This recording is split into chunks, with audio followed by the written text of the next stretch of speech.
ഇന്ന് നമ്മൾ തയ്യാറാക്കുന്നത് പരിപ്പ് കൊണ്ടുള്ള ഒരു അടിപൊളി റെസിപ്പിയാണ് കേട്ടോ. അപ്പോൾ നമുക്ക് എങ്ങനെയാണിത് തയ്യാറാക്കണമെന്ന് നോക്കാം.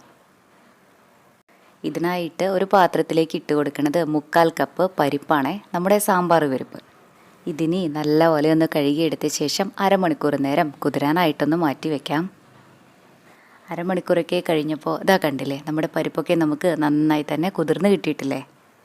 ഇതിന് നമുക്ക് നല്ലപോലെ ഒന്ന് അരച്ചെടുക്കാം. അതിനായിട്ട് ഈ എക്സ്ട്രാ വെള്ളമൊക്കെ ഒന്ന് കളഞ്ഞിട്ട് നമുക്കിത് മിക്സിയുടെ ജാറിലേക്ക് ഇട്ട് കൊടുക്കാം.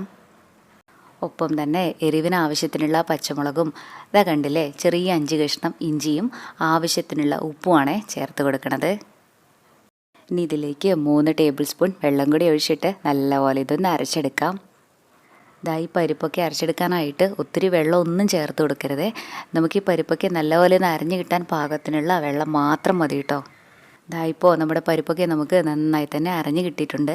ഈ ഒരു പാകത്തിലാണ് ഇത് അരച്ചെടുക്കേണ്ടത്. ഇനി നമുക്കിത് വേറൊരു പാത്രത്തിലേക്ക് മാറ്റാം. ഇനി ഇതിലേക്ക് കണ്ടോ, കുഞ്ഞായിട്ട് അരിഞ്ഞെടുത്തിട്ടുള്ള 3 ടേബിൾ സ്പൂൺ സവോളയാണ് ചേർക്കുന്നത്. ഇനി ഇതെല്ലാം കൂടെ നന്നായിട്ടൊന്ന് യോജിപ്പിച്ച് കൊടുക്കാം. ഈ സമയം ഉപ്പ് കൂടെ ഒന്ന് ചെക്ക് ചെയ്ത് നോക്കണേ, കുറവാണെങ്കിൽ ചേർക്കാനായിട്ട് മറക്കല്ലേ. ഇത് നല്ലപോലെ ഒന്ന് യോജിപ്പിച്ച് കൊടുത്തു കഴിഞ്ഞാൽ നമുക്കിത് വേവിച്ചിട്ടെടുക്കാം. നമ്മളിത് ആവിയിലാണ് കേട്ടോ വേവിച്ചിട്ടെടുക്കണത്. ഞാൻ ഇതുപോലത്തെ ഒരു സ്റ്റീമറാണ് എടുത്തിട്ടുള്ളത്. ഇതിന് പകരം നമ്മുടെയൊക്കെ വീട്ടിൽ ഇഡ്ഡലിത്തട്ട് ഉണ്ടാവില്ലേ, അതെടുത്താലും കുഴപ്പമൊന്നുമില്ല. ഒട്ടിപ്പിടിക്കാതിരിക്കാനായിട്ട് ഇതിൻ്റെ മുകളിലായിട്ട് കുറച്ച് ഓയിൽ കൂടെ ഇങ്ങനെയൊന്ന് തൂത്ത് കൊടുക്കാം. ഇനി ഇതിൻ്റെ മുകളിലായിട്ട് നമ്മുടെ പരിപ്പിൻ്റെ മിക്സിലെ ഇതിൽ നിന്നും കുറേശ്ശെ എടുത്തിട്ട് ഇങ്ങനെയൊന്ന് വെച്ച് കൊടുക്കുകയും കൂടെ ചെയ്യാം. നമ്മളിവിടെ തയ്യാറാക്കുന്നത് അടിപൊളി പരിപ്പ് കറിയാണ് കേട്ടോ. കിടിലൻ ടേസ്റ്റാണ് ഇതിന്. എല്ലാവർക്കും തന്നെ നല്ലപോലെ ഇഷ്ടമാകും. നമ്മുടെ ചാനലിൽ കുറേ വെറൈറ്റി ആയിട്ടുള്ള നല്ല റെസിപ്പീസൊക്കെ ഉണ്ട്. കണ്ടിട്ടില്ലെങ്കിൽ ഒന്ന് കണ്ടു നോക്കണേ.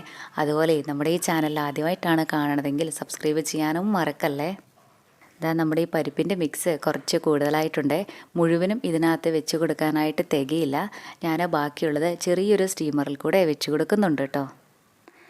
ഇത് മുഴുവനും ഇതുപോലെയൊന്ന് ചെയ്ത് കഴിഞ്ഞാൽ നമുക്കിത് വേവിച്ചിട്ടെടുക്കാം.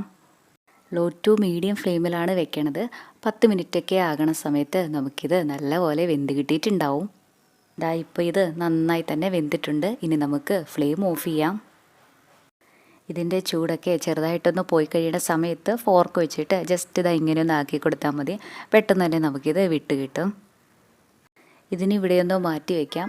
ഇനി നമുക്ക് നമ്മുടെ ഈ ഒരു കറി തയ്യാറാക്കാനായിട്ട് ഒരു പാത്രത്തിലേക്ക് കുറച്ച് എണ്ണയാണ് ഒഴിച്ചു കൊടുക്കുന്നത്. നമ്മുടെ എണ്ണയൊക്കെ ചെറുതായിട്ടൊന്ന് ചൂടായി വരുന്ന സമയത്ത് കുറച്ച് കറിവേപ്പിലയും കണ്ടോ, കുറച്ച് ഇഞ്ചി വെളുത്തുള്ളി ഇതുപോലെ അരിഞ്ഞെടുത്തതും, മീഡിയം വലിപ്പമുള്ള 2 സവാള ഇതുപോലെ പൊടിയായിട്ട് അരിഞ്ഞെടുത്തതും, ഒപ്പം തന്നെ എരിവിന് ആവശ്യത്തിനുള്ള പച്ചമുളകും കൂടെ ചേർക്കാം. പച്ചമുളകൊക്കെ ചേർക്കുമ്പോൾ നമ്മുടെ എരിവിനനുസരിച്ചിട്ട് കൂടുതലോ കുറവൊക്കെ ചേർക്കാം. ഇനി നമുക്ക് ഈ സവാളയൊക്കെ നല്ലപോലെ ഒന്ന് വഴറ്റിയിട്ടെടുക്കാം. ഈ സമയം ഇതിലേക്ക് കുറച്ച് ഉപ്പും കൂടെ ചേർത്ത് കൊടുക്കാം.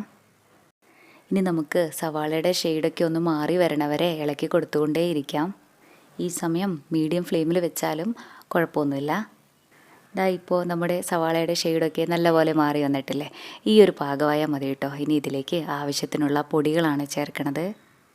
1/2 ടീസ്പൂൺ മഞ്ഞൾപ്പൊടിയും 1 ടീസ്പൂൺ മുളക് പൊടിയും ഇട്ട് കൊടുക്കാം. മുളക് പൊടിയൊക്കെ ചേർക്കുമ്പോൾ നമ്മുടെ എരിവിനനുസരിച്ചിട്ട് കൂടുതലോ കുറവോ ഒക്കെ നമുക്ക് ചേർക്കാം. നമ്മൾ ഈ പൊടികൾ ചേർക്കുന്ന സമയത്ത് ലോ ഫ്ലെയിമിലേക്ക് വെക്കാനായിട്ട് പ്രത്യേകം ശ്രദ്ധിക്കണേ. ഇനി ഈ പൊടികളുടെയൊക്കെ പച്ചമണം ഒന്ന് പോണ വരെ നമുക്കിതൊന്ന് ഇളക്കി കൊടുക്കാം. അത് കഴിഞ്ഞാൽ ഇതിലേക്ക് ചേർക്കുന്നത് വലിയൊരു തക്കാളി ഇതുപോലെ ഒന്ന് കട്ട് ചെയ്തെടുത്തതാണേ. ഇതെല്ലാം കൂടെ നല്ലപോലെ ഒന്ന് യോജിപ്പിച്ച് കൊടുത്ത ശേഷം മൂടി വെച്ച് 5 മിനിറ്റ് നേരം നമുക്കിത് നല്ലപോലെ ഒന്ന് വേവിച്ചിട്ടെടുക്കാം.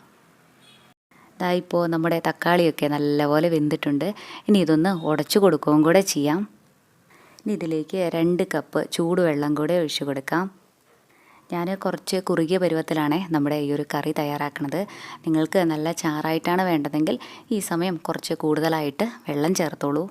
വെള്ളം ചേർക്കുമ്പോൾ പച്ചവെള്ളം ഒഴിക്കരുത്, ചൂടുവെള്ളം ഒഴിക്കാനായിട്ട് ശ്രദ്ധിക്കണേ. ഇതിങ്ങനെ തിളച്ച് വരുന്ന സമയത്ത് ഇതിലേക്ക് ആവശ്യത്തിനുള്ള ഉപ്പ് ചേർക്കാം. കൂടെ തന്നെ നമ്മൾ നേരത്തെ വേവിച്ച് മാറ്റി വെച്ചിട്ടുണ്ടായിരുന്ന പരിപ്പിൻ്റെ പീസസില്ലേ, അതാണ് ഇട്ട് കൊടുക്കുന്നത്. ഇനി ഇതെല്ലാം കൂടെ ഒന്ന് ഇളക്കി കൊടുത്ത ശേഷം മൂടി വെച്ച് 10 മിനിറ്റ് നേരം കൂടെ വേവിച്ചിട്ടെടുക്കാം. ഇതുപോലെ മൂടി വെച്ച് വേവിക്കണ കൊണ്ട് നമ്മുടെ ആ ഒരു ഗ്രേവിയുടെ എല്ലാ ഫ്ലേവറും നമ്മുടെ ഈ ഒരു പരിപ്പ് പീസസിനും കിട്ടിയിട്ടുണ്ടാവും. ഇത്രയും ആയാൽ മതി. ഇനി നമുക്ക് ഫ്ലെയിം ഓഫ് ചെയ്യാം. ഇനി നമ്മുടെ കറിയിലേക്ക് നമുക്ക് കടുകും ഉള്ളിയൊക്കെ ഒന്ന് വറുത്തുകൂടെ ചേർക്കാം. അതിനായിട്ടൊരു പാത്രത്തിലേക്ക് 1 ടേബിൾ സ്പൂൺ ഓയിലാണ് ഒഴിച്ചു കൊടുത്തിട്ടുള്ളത്. ഈ ഓയിലൊക്കെ ചൂടായി വരുന്ന സമയത്ത് കുറച്ച് കടുക് കൂടെ ഇട്ട് കൊടുക്കാം. കൂടെ തന്നെ കുറച്ച് കറിവേപ്പിലയും ഇതുപോലെ നീളത്തിൽ അരിഞ്ഞെടുത്തിട്ടുള്ള 5 അല്ലി വെളുത്തുള്ളിയുമാണ് ഇട്ട് കൊടുക്കുന്നത്. ഇതുപോലെ വെളുത്തുള്ളി വറുത്തിടുന്ന കൊണ്ട് നമ്മുടെ കറിക്ക് വെളുത്തുള്ളിയുടെ നല്ലൊരു ഫ്ലേവർ കൂടി ഉണ്ടാവും. ഇനി ഇതിലേക്ക് കുറച്ച് ചെറിയ ഉള്ളി ഇതുപോലെ അരിഞ്ഞെടുത്തതും കുറച്ച് വറ്റൽ മുളകും കൂടെ ചേർക്കാം. ഇനി ഉള്ളിയുടെ ഷെയ്ഡൊക്കെ നന്നായിട്ടൊന്ന് മാറി വരണവരെ നമുക്കിത് ഇളക്കി കൊടുക്കാം. നമ്മൾ ഈ ഉള്ളിയൊക്കെ മൂപ്പിച്ചിട്ട് നമ്മുടെ ഈ ഒരു കറിയിലേക്ക് ചേർക്കണ കൊണ്ട് തന്നെ നമ്മുടെ ഈ ഒരു പരിപ്പറി കഴിക്കാനായിട്ട് ഒന്നും കൂടെ നല്ല ടേസ്റ്റ് തന്നെ ഉണ്ടാവും. നമ്മുടെ ഉള്ളിയൊക്കെ നന്നായിട്ടൊന്ന് മൂത്ത് വരണ സമയത്ത് 2 നുള്ളു മഞ്ഞൾപ്പൊടിയും 2 നുള്ളു മുളക് പൊടിയും കൂടി ചേർത്തിട്ട് നല്ലപോലെ ഇതൊന്ന് ഇളക്കി കൊടുക്കാം. ഇനി വറുത്തെടുത്തത് നമ്മുടെ ഈ ഒരു കറിയിലേക്ക് ചേർത്തിട്ട് ഒന്ന് മിക്സാക്കി കൊടുക്കുകയും കൂടെ ചെയ്യാം.